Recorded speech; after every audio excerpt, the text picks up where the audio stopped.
एका गावात एक म्हातारी बाई राहत होती. तिला सगळेजण काळी जादू करणारी म्हणून ओळखायचे.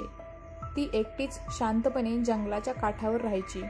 तिच्या झोपडीभोवती नेहमीच गूढ वातावरण असायचं, जणू काही अज्ञात शक्ती तिला संरक्षण देत आहेत. गावकरी तिला बघून घाबरायचे, तिच्या झोपडीपासून लांब राहायचे. एकदा गावातल्या एका मुलीला अचानक भयंकर ताप आला आणि तिची तब्येत दिवसेंदिवस बिघडत गेली. गावातल्या सर्वांनी तिला बरे करण्याचे प्रयत्न केले, पण कोणताच उपाय लागू पडला नाही. शेवटी गावाच्या मुखियाने ठरवले की त्या म्हातारीला मदतीसाठी बोलवायचं.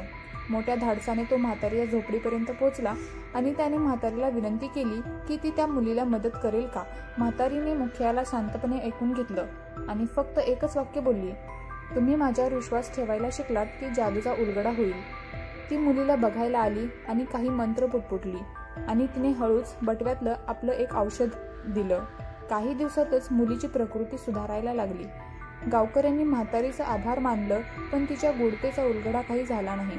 म्हातारी नेहमी म्हणायची, काळी जादू ही फक्त मनाची एक स्थिती आहे. जर मन शुद्ध असेल तर काळं असं काहीही नसतं.